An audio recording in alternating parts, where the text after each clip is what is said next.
Hi everyone, delonewolf here. Welcome to some EVE Online, and in today's video I'm having a race with Katsu in our exploration frigate. So I built myself a Helios so that I don't always have to use Katsu's buzzard when it comes to these relic and data sites. Mine is completely fit for escape, so I actually have 3 warp core stabilizers in the low slots. I've got some ECM in there as well to maybe increase my odds of escaping, and I have a micro warp drive, which the Catsploration, the buzzard, doesn't have. So when we entered the wormhole here, or when we logged into the game, we came into a decently unusual situation. Our high-sec exit had not been activated yet, so we were decently safe from high-sec, and we had 2 exact same Sancha relic sites that had spawned in here, both of them in the middle of the system. So that's perfect to try it out, to have a little race going in between us. And so yeah, we decided to do that, try to see who can do this site the fastest. Now on the first container, the micro warp drive is already giving me a pretty big head start. I can start my first hack way earlier than the buzzard in his afterburner, so that's just going to be something that he'll have to surmount through some efficiency, and it's going to be very hard to do. Honestly, a micro warp drive in an exploration ship like this is really a good idea in my opinion in general.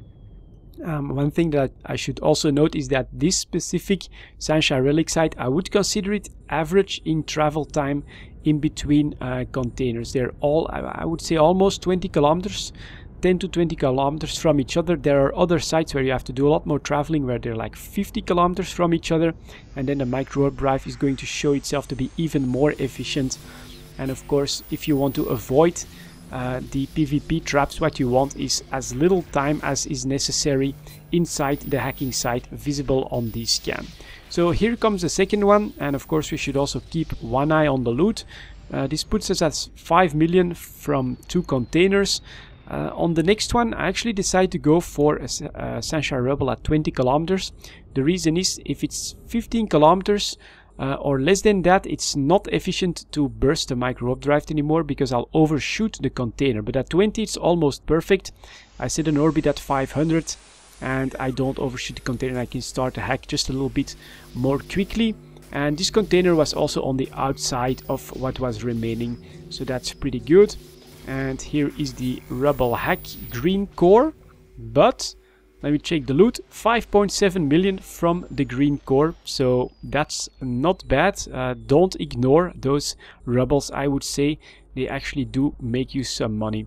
And then next container at 15, I do use a quick burst of the micro warp drive, so you do have to learn your timings a little bit, because here I was afraid that I was off. Look at that, 3 kilometers, 4.3 kilometers, 5 kilometers. Almost out of range for the hack. If I had started the hack on my first pass and I would overshoot, you'd actually get a failed on that hack. So it was a bit risky. I decided to wait just to be sure that I would be able to do my hack successfully. I get pretty lucky here at the start with some of these beneficial modules, and then I get a bit less lucky with some of these bad and annoying parts of the hacking. But here is the core pretty quickly. My rule still seems to hold true. Go for the opposite side of your start in the hacking site, and you'll usually find the core pretty quickly.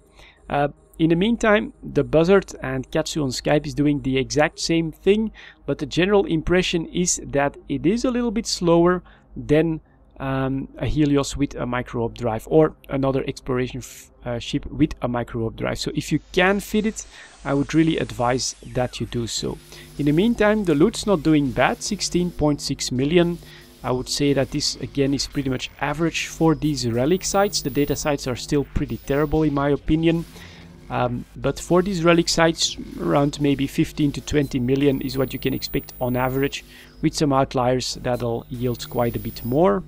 And here I'm trying the hack again, decently slow, but in the end I do find that core, yielding me another 1.9 million.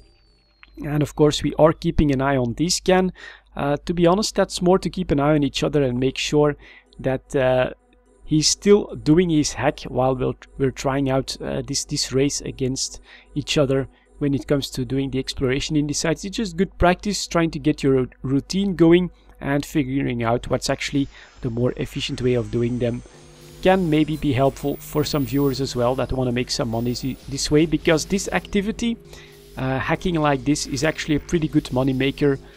Even with these Tech 2 ships, you usually do get more out of a few good relic sites than the ship that you're risking. And there we go, final container, 19.3 million, almost 20. That's not bad for like 5 minutes of work.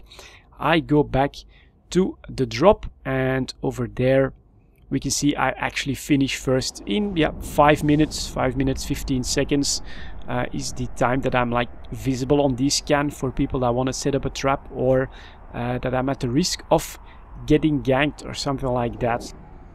And so now all I have to do here is drop my loot and wait for Katsu to come, who will come like about a minute later or something like that. So it's still a 20% difference. I would put my time at around 5 minutes, and his time was probably around 6 minutes or 6 minutes 15, something like that.